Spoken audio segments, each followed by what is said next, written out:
아침에 여러분 이렇게 나와서 새벽에 찬양을 한다는 그 자체가 쉽지가 않은데 찬양이 얼마나 아름다운지 그냥 안아주고 싶은데 제가 안아주면 미쳤다고 할까봐 안아주지 못하겠습니다.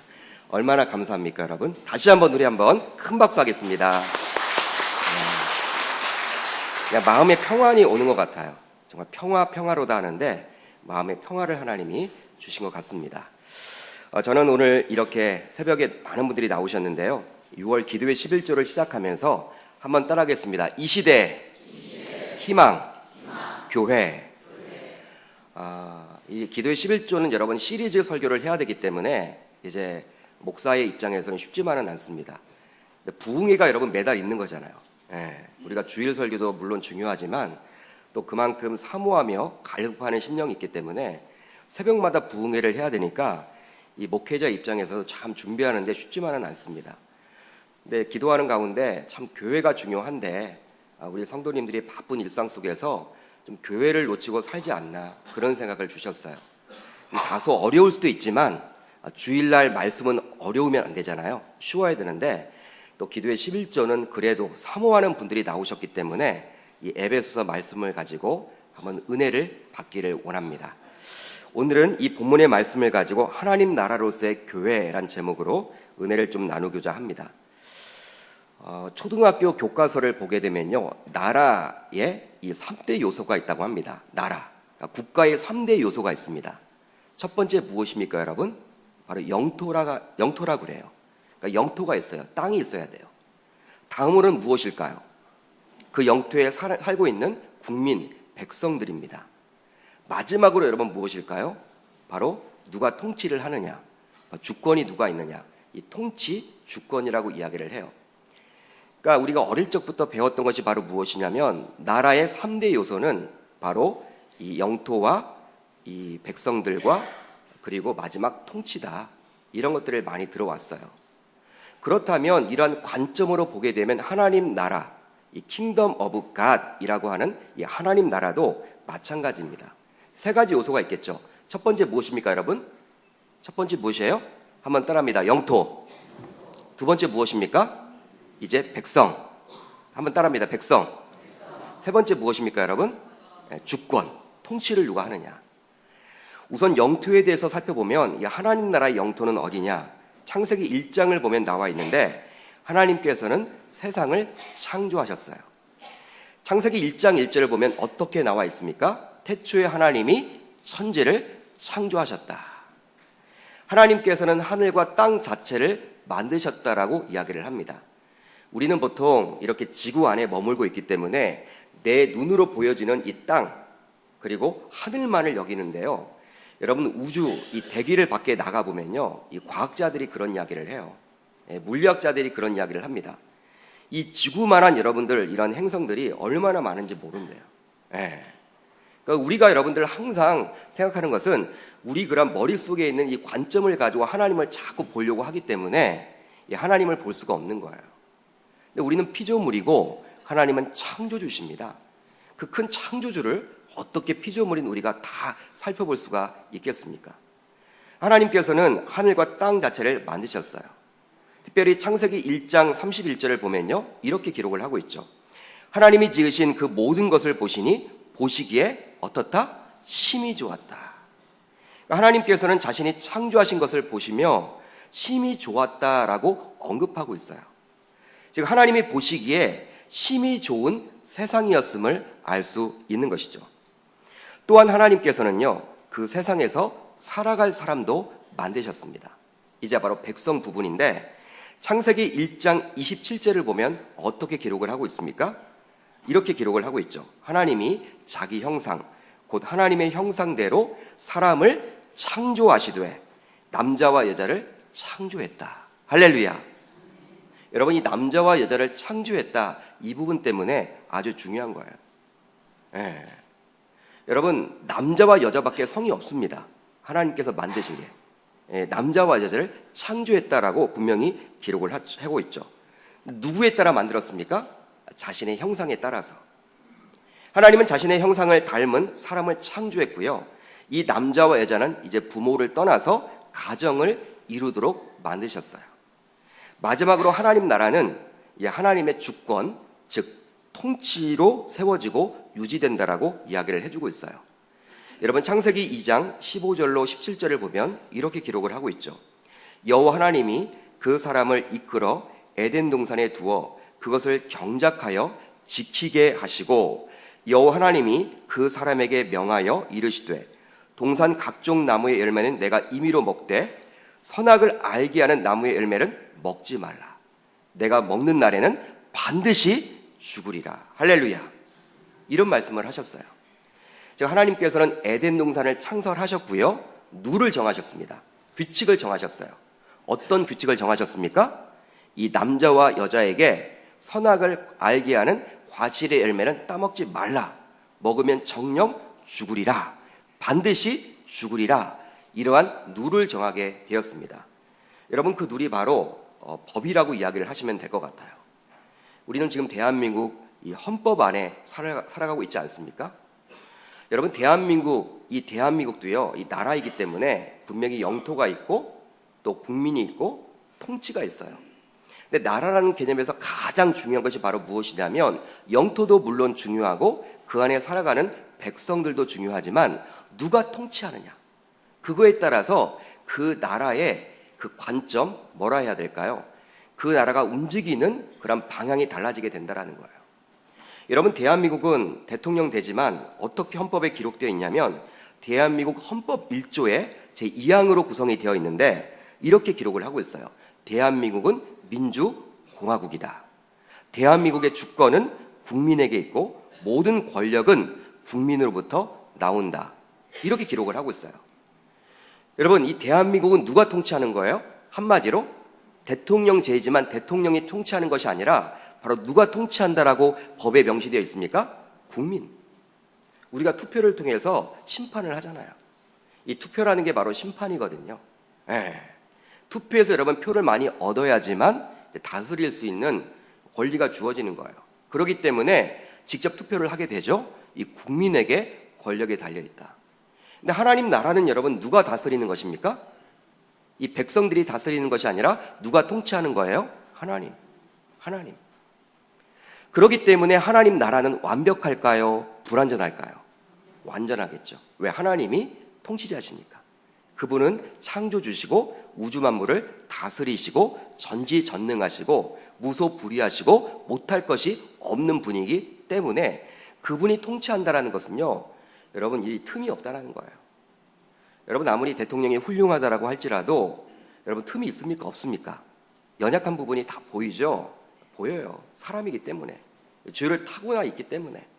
우리가 좀 더 나은 사람들을 뽑는 것이지 대통령을 여러분 우리가 기대하고 해서는 곤란하죠. 대통령이 여러분 할 수 있는 게 또 많지도 않아요. 여러분 국민들이 여러분 머리를 다 모은다고 해도요 완벽한 나라는 존재할 수가 없어요. 이렇게 본래 하나님 나라는 영토, 백성, 주권을 모두 갖춘 완벽한 나라였습니다. 온전한 나라라고 할 수 있죠. 물론 하나님이 통치하시는 나라이기 때문에 당연히 완벽한 나라라고 생각을 해볼 수가 있게 되는 거예요. 우리 주변에 이민을 가시는 분들이 있는데요. 간혹 가다 보게 되는데 이민을 갈 때 뭐 자녀들 교육 때문에 가시는 분들도 계시고 아니면 부모님이 그 미국이나 캐나다에 사시기 때문에 가신다라고 그래요. 여러분 한번 생각해 보세요. 완벽한 나라가 이 땅에 존재할까요? 여러분 초강대국인 미국이 완벽합니까? 완전합니까? 온전합니까? 그렇게 여러분들이 생각하십니까? 뭐 미세먼지가 없다라고 하는 이 캐나다나 호주가 여러분 완벽한 나라인가요? 북유럽 국가들은 여러분 병원비와 뭐 교육비가 다 무료라고 하는데 이 복지가 잘 돼 있는 이 북유럽 국가들이 완전한 국가라고 이야기를 할 수 있을까요? 여러분이 대답을 하지 못하잖아요. 완벽하지 않기 때문에 우리가 대답할 수 없는 것이죠. 그런데 여러분 창세기 3장을 보면요. 그 영토 안에 거하는 백성이 스스로 하나님처럼 되고 싶은 마음에서 하나님께 범죄함으로 그 영토에서 쫓겨나게 됩니다. 결과적으로 하나님의 통치 안에서 살지 못하게 된 것이죠. 아마도 하나님의 통치를 간섭 정도로 여겼던 것 같아요. 아, 귀찮다. 아, 하나님이 일일이 다 이렇게 이야기를 하시네. 아, 코치를 하시네. 아, 귀찮다. 이 간섭하심이 있다. 이렇게 생각을 했는지 몰라요.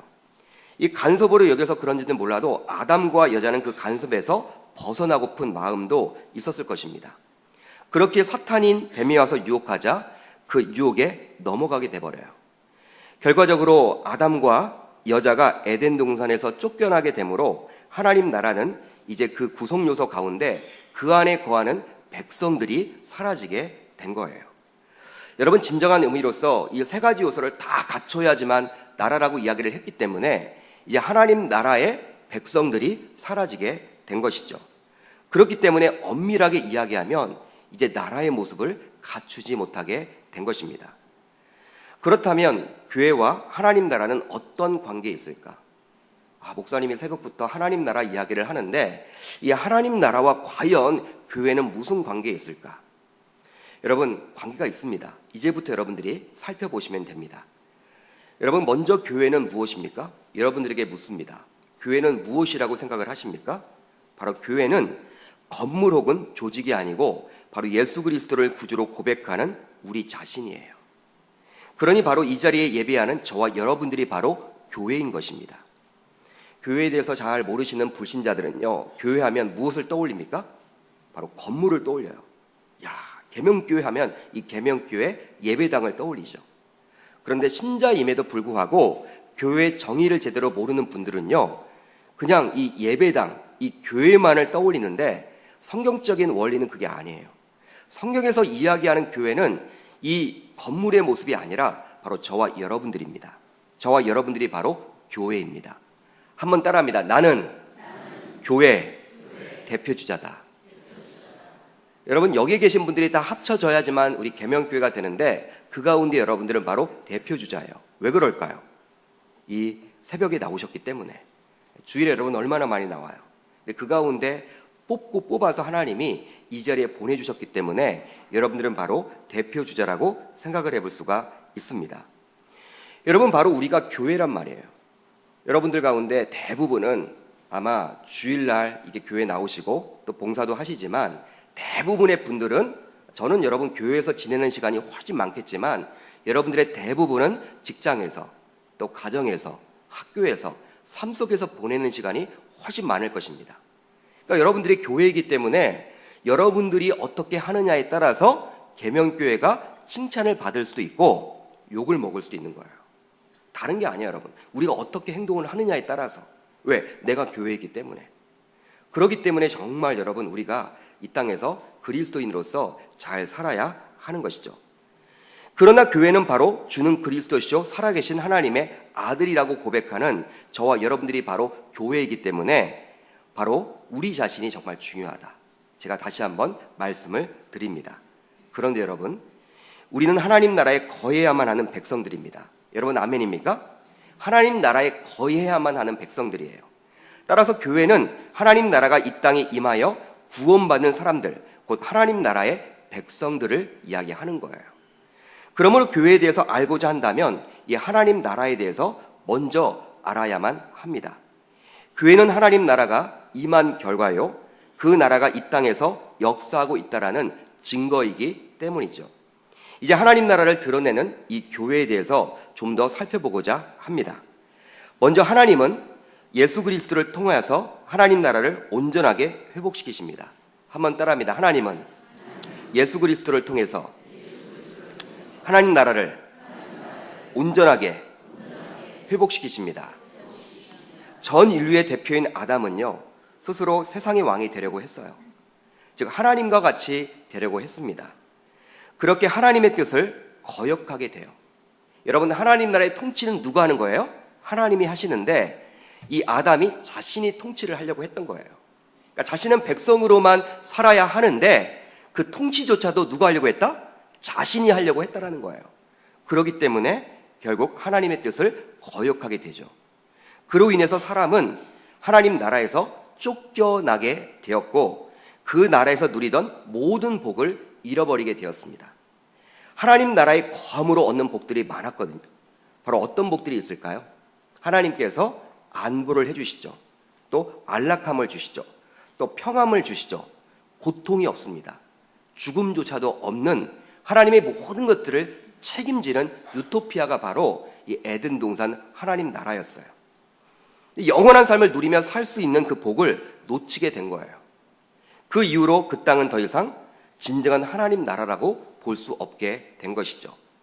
그러나 여호와 하나님께서는요, 인간의 배신에도 불구하고 하나님 나라를 이루겠다라는 자신의 소망을 포기하지 않습니다. 그러게 하나님께서는 그 인간의 배신의 현장에서도 은혜를 베풀어 주세요. 바로 창세기 3장 21절을 보면 나와 있는데, 여호와 하나님이 아담과 그의 아내를 위하여 가죽옷을 지어 입히셨다. 여러분, 가죽옷을 지어 입혔대요. 여러분, 하나님의 말씀에 불순종하게 되었던 아담과 여자는요, 이제 무엇을 느끼게 되었습니까? 부끄러움을 느끼게 되었어요. 부끄러움. 에덴 동산에서는 벗고 지내도 이 부끄러움 자체가 없었어요. 왜? 죄가 없었기 때문에. 근데 죄로 인해서 이제 부끄러움 자체가 생겨났습니다. 어떤 신학자들은 이런 이야기를 해요. 여러분, 어린아이들이 태어나게 되면요, 발가벗고 다니죠. 어린아이들은 여러분 발가벗고 다녀요. 근데 어느 순간 아이들이 옷을 입기 시작해요. 옷을 벗겨놓으면 이제 막 여러분 주워 입어요. 그때부터 여러분 이제 죄를 의식한다라는 거예요. 원래 죄인으로 태어났죠. 죄로 태어났지만 의식하지 못하다가 이제 어느 순간 이 부끄러움이 느껴지는 그 어린 나이, 그 시절부터 바로 의식이 있다라는 거예요. 그러니까 우리가 유아 세례를 줄 때 24개월 미만 아이에게 주는 것이 바로 죄의식이 없을 때 주는 거예요. 부모의 신앙으로. 그러니까 어떤 분들은 계속 여러분들 3살, 4살 돼도 이렇게 하면 안 됩니까? 하는데 그거 아니에요. 성경적인 원리는 아닌 거죠. 여러분, 누구나 여러분 부끄러움을 느끼는 거예요. 부끄러움을 느끼자 그들이 어떻게 했습니까? 무화과 나무 잎을 엮어서 치마를 본인들이 스스로 해입습니다. 그런데 여러분, 무화과 나무 잎은요 거의 일회용이었어요. 일회용. 바람이 불거나 비가 오게 되면요 그냥 더 이상 입지를 못해요. 불완전하죠. 쓸모없게 되는 것입니다. 여러분, 그 치마를 가지고 중요 부위를 제대로 가릴 수가 없어요. 그런데 여러분, 아담과 여자가 뭐가 이쁘다고 하나님께서는 가죽옷을 지어 입힙니다. 바로 영구적으로 입을 수 있는 옷을 해주는 것이죠. 바로 이것은 무엇입니까? 하나님의 사랑이요, 은혜를 이야기해주고 있는 것이죠. 여러분, 가죽옷을 지어 입혔다라는 것은요 바로 짐승이 희생되었음을 이야기해요. 짐승이 희생되었다. 그러니까 짐승을 희생시키면서까지 그를 죄를 지었던 이 아담과 하와를 하나님께서 이렇게 해주신 거예요. 배려해 주신 거예요. 결국 여러분, 이 가죽옷을 지어 입혔던 이러한 사건들이 결국 구약 시대에 와서 어떻게 됩니까? 제사 제도로 이어지게 되는 것이고요. 바로 예수 그리스도가 십자가에 달려 죽으심으로 그 핏값으로 우리를 살려주신 그 모형이 되는 사건이 바로 가죽옷을 지어 입힌 그 사건임을 알 수 있는 것이죠. 우리 같으면 나를 배신한 인간에게 은혜를 베풀 마음이 전혀 없을 텐데, 하나님은 배신했지만 우리 인간을 사랑하시고 은혜를 베풀어 주셨다는 사실이에요. 기회를 주고 싶은 마음을 알 수 있는 것이죠. 결국 하나님께서는 이스라엘 공동체를 선민으로 선택하셨습니다. 그 선민인 이스라엘 공동체를 통해서 하나님 나라의 회복이 차근차근 이루어지도록 한 것이죠. 드디어 하나님의 때가 찼습니다. 하나님의 때가 되매 하나님께서는 이 모든 약속을 성취하시고 하나님 나라를 회복시키시기 위해서 바로 예수 그리스도를 이 땅에 보내주셨습니다. 할렐루야. 바로 예수로 하여금 대속적인 죽음을 당하게 함으로 믿는 자들의 죄를 사해 주셨다라는 사실이에요. 여러분, 에베소서 1장 7절 말씀 우리가 한번 같이 읽어보도록 할 텐데, 자막을 가지고 한번 같이 읽어봅니다. 시작. 우리는 그리스도 안에서 그의 은혜의 풍성함을 따라 그의 피로 말미암아 속량 곧 죄사함을 받았느니라. 할렐루야. 예수의 십자가에 달려 죽으심으로 말미암아 그 핏값으로 그 믿는 자들을 대속시켜 주셨다라는 그 사실이에요. 즉, 하나님께서는 독생자 예수 그리스도를 십자가에 달려 죽게 함으로 우리들과 하나님과의 끊어졌던 그 관계를 여러분 연결시켜 주셨습니다. 그렇기 때문에 예수님의 십자가의 사건은 바로 다리의 역할을 하는 거예요. 바로 누구와 누구를 연결하는 것입니까? 하나님과 죄인된 우리들을 연결하는 그 다리의 역할이에요. 관계 회복이죠. 독생자가 친히 십자가에 달려 어린 양으로 죽으심으로 말미암아, 이 십자가 사건으로 말미암아 하나님과의 끊어졌던 관계가 바로 거룩하고 흠없게 됨으로 아들로서 회복까지 되는 것입니다. 여러분, 에베소서 1장 4절로 5절을 보면 어떻게 나와 있습니까? 이게 중요해요. 곧 창세전에 그리스도 안에서 우리를 택하사 우리로 사랑 안에서 그 앞에 거룩하고 흠이 없게 하시려고 그 기쁘신 뜻대로 우리를 예정하사 예수 그리스도로 말미암아 자기의 아들들이 되게 하셨다. 여러분, 예수님이 십자가에 달려 죽으심으로 우리가 거룩하고 어떻게 되었다? 흠이 없게 된 거예요. 그리고 궁극적으로 무엇이 되겠습니까? 아들들이 되게 했다라는 거예요. 여러분, 아들들이라고 나와 있습니다. 한 명이 아니죠. 바로 저와 여러분들을 이야기하는 겁니다. 복수형이죠. 몇 명인지 몰라요. 그렇지만 복수형으로 기록되어 있다는 거예요. 예수 그리스도께서는 그분의 십자가 사건을 근거로 이 세상에서 다시 하나님의 나라를 회복시키는 사역을 한 것입니다. 이 세상을 다스리심으로 하나님의 통치가 나타나도록 해주신 것이죠. 그렇기 때문에 공생의 사역을 시작하시면서 우리 예수님께서 이렇게 외쳐요. 바로 마가복음 1장 15절을 보시면요, 때가 찼고 하나님 나라가 가까이 왔으니 회개하고 복음을 믿어라. 할렐루야. 때가 찼다라는 거예요. 자신이 이제 3년 뒤 이 공생의 사역을 마치고 십자가에 달릴 때 그때 어떤 것이 온다? 하나님 나라가 온다라는 거예요. 불완전했던, 특별히 하나님의 통치는 있었지만 그 백성들이 죄를 지었기 때문에, 그 백성들이 없었기 때문에 엄밀하게 나라라고 이야기할 수 없었던 그 하나님 나라가 바로 우리가 아들이 됨으로 말미암아, 주인에서 아들이 됨으로 말미암아 회복시켜 주심으로 다시금 하나님 나라가 이루어진다. 그 이야기를 지금 해주고 있는 것이죠. 그렇다면 예수 그리스도를 통해 회복하신 하나님 나라에 우리는 어떻게 들어가게 될까요? 여러분, 어떻게 들어가게 되는 것입니까? 바로 에베소서 1장 13절로 14절을 보면 잘 기록이 되어 있죠. 우리 한번 같이 읽어보도록 합니다. 시작. 그 안에서 너희도 진리의 말씀 곧 너희의 구원의 복음을 듣고 그 안에서 또한 믿어 약속의 성령으로 인치심을 받았으니 이는 우리 기업의 보증이 되사 그 얻으신 것을 속량하시고 그의 영광을 찬송하게 하려 하심이라. 할렐루야. 어떻게 나와 있습니까? 복음을 듣고 성령의 인치심을 받은 사람은 바로 하나님 나라에 들어가게 되는 것입니다. 할렐루야. 그러니까 복음을 들어야 하는 거예요. 그리고 성령의 인치심, 결국 누구에게 달려있다? 하나님에게. 여러분, 우리가 나가서 왜 전도를 해야 될까요? 우리가 전도를 강조하잖아요, 교회마다. 전도가 여러분 중요하거든요. 왜 그럴까요? 복음을 들어야 하기 때문에. 왜 우리가 선교를 갑니까? 복음을 전하기 위해서. 여러분, 아직도 예수님 모르는 분들이 많아요. 우리는 교회가 이렇게 많기 때문에 야, 이 뭐 광명 땅에 교회 모를까? 예수님 모를까? 모르는 사람이 있어요. 관심을 갖지 않으면요, 잘 몰라요. 관심을 갖지 않으면. 여기 계신 분들도 지금 자신의 연령대 아이들, 어린 아이들이 있다. 학교 다니는 아이들이 있다. 학교에 대해서 빠삭하겠지만 여러분, 내 나이가 아직 이렇게 시집장가 가지 않았다. 이 초등학교 생활에 대해서 잘 몰라요. 관심이 없기 때문에. 여러분, 연세가 높으신 분들은 건강에 대한 여러분 생각이 있지만 아직 젊으신 분들은요, 건강에 대한 생각도 없어요. 왜? 관심 자체가 없다니까요. 여러분, 주변에 이렇게 교회가 많아도 왜 우리가 복음을 전해야 하냐면 주변에 죽어가는 영혼들, 관심 없는 영혼들이 많기 때문에 그래야 하는 것이죠. 여러분, 복음을 듣고 성령의 인치심을 받는 사람은 반드시 하나님 나라에 들어가게 된다라고 오늘 바울 사도는 이야기를 해주고 있는 것입니다. 예수를 믿고 그분의 통치에 순종하게 되면 그 나라에 들어가는 것처럼 천국의 능력과 복을 누리게 되는 것이죠. 사랑하는 성도 여러분, 그렇기 때문에 예수 그리스도는 정말 중요합니다. 그리스도는 바로 주인된 저와 여러분들과 하나님과의 관계를 회복시키시기 때문이에요. 세상의 유명 인사들, 여러분 권력자들, 그리고 종교 지도자들이 많이 있지만 그들도 인간이에요. 인간이기 때문에 죄를 짓습니다. 죄에서 자유할 수가 없습니다. 그렇기 때문에 여러분, 이 죄의 문제를 해결할 수 있는 능력이 그들에게는 없어요. 그러나 그리스도는 죄에서 자유하셨던 분이셨고 그는 하나님의 독생자셨어요. 죄가 없는 분이에요. 죄를 지을 수 없는 분이에요. 그분이 십자가에 달려 죽으심으로 그 핏값으로 바로 우리를 아들 삼아 주셔서 바로 하나님과의 끊어졌던 그 관계를 회복시켜 주심으로 우리가 바로 하나님 나라에 들어갈 수 있도록 해주셨다라는 그 사실이에요.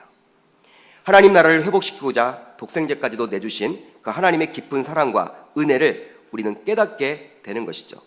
그 하나님의 사랑과 은혜를 간직하고 살아가는 저와 여러분들이 다 되시기를 주의 이름으로 축복합니다. 다음으로 예수님은요, 교회를 통해서 하나님 나라의 회복을 드러내십니다. 한번 따라합니다. 예수님은 교회를 통해서 하나님 나라의 회복을 드러내신다. 여러분, 예수님은 모든 악한 영적 존재와 만물을 다스리시는 주가 되셨습니다. 할렐루야. 이것이 이 땅에 임한 하나님의 나라인 거예요. 주님이 다스리셔서 사탄의 세력을 물리치시고 그가 사랑하는 자들을 구원하셔서 교회를 이루게 되는 것이죠. 사도행전을 보게 되면 어떻게 나와 있습니까? 주의 핏값으로 세운 게 바로 무엇이다? 교회다. 오늘 본문 에베소서 1장 20절로 22절을 보면요, 하나님이 하나님 나라를 이루기 위해서 어떻게 하셨는지를 잘 보여주고 있어요. 우리가 읽었죠. 여러분 같이 한번 읽어봅니다. 1장 20절로 22절입니다. 시작. 그의 능력이 그리스도 안에서 역사하사 죽은 자들 가운데서 다시 살리시고 하늘에서 자기의 오른편에 앉히사 모든 통치와 권세와 능력과 주권과 이 세상뿐 아니라 오는 세상에 일컫는 모든 이름 위에 뛰어나게 하시고 또 만물을 그의 발 아래에 복종하게 하시고 그를 만물 위에 그의 머리로 삼으셨느니라. 아멘. 여러분, 이 말씀을 보면 네 가지가 나와요. 우선 하나님의 능력이 그리스도 안에서 역사하사 죽은 자들 가운데서 다시 살리십니다. 아멘. 여러분들이 아멘으로 답을 해주세요. 다음은 무엇입니까? 하늘에서 자기의 오른편에 앉히사 모든 통치와 권세와 능력과 주권과 이 세상뿐 아니라 오는 세상에 일컫는 모든 이름 위에 뛰어나게 하십니다. 네.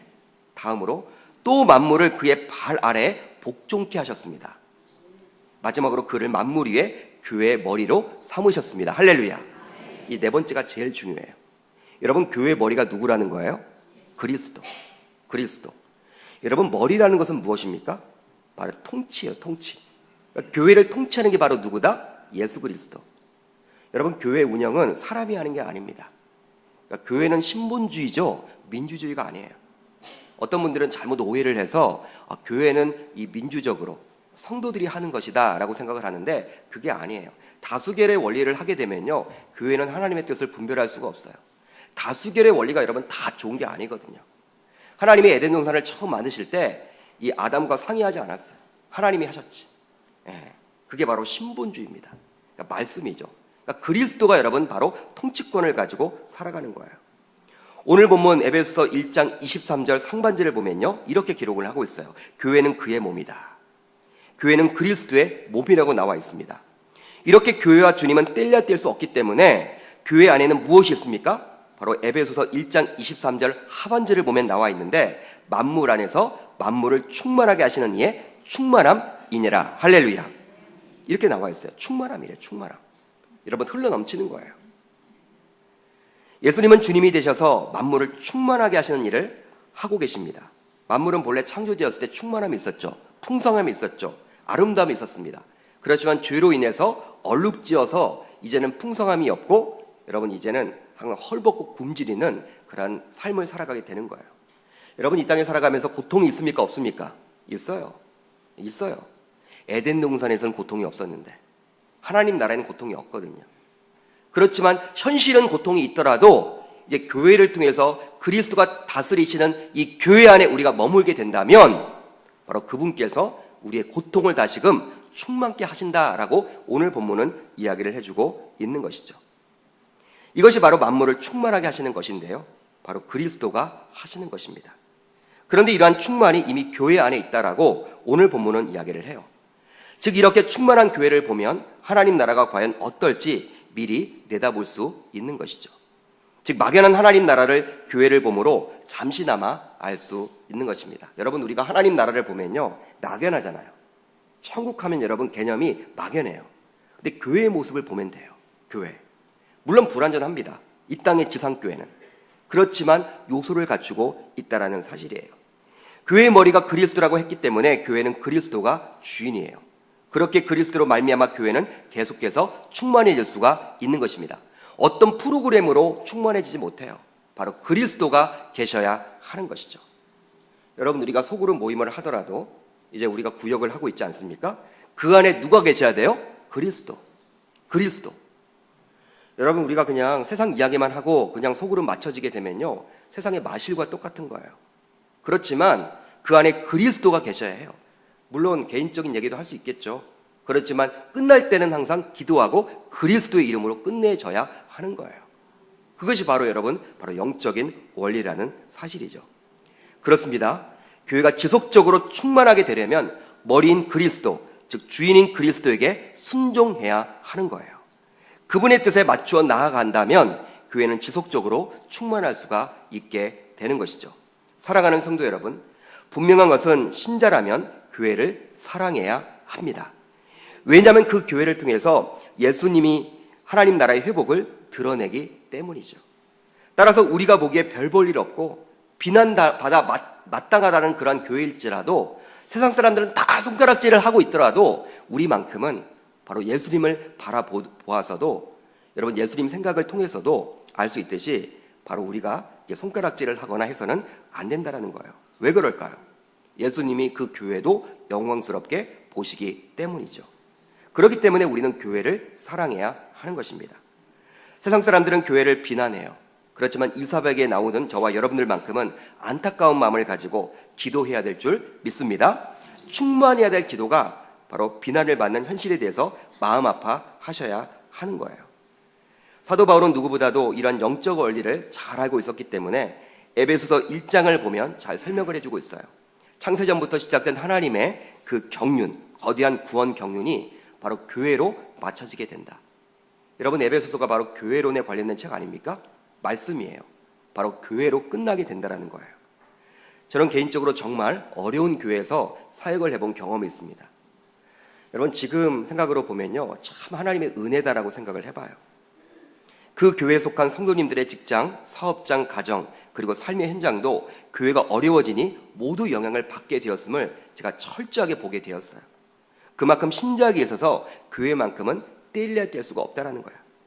저와 여러분들 모두 하나님 나라로서의 교회를 사랑할 수 있기를 바랍니다. 왜 그럴까요?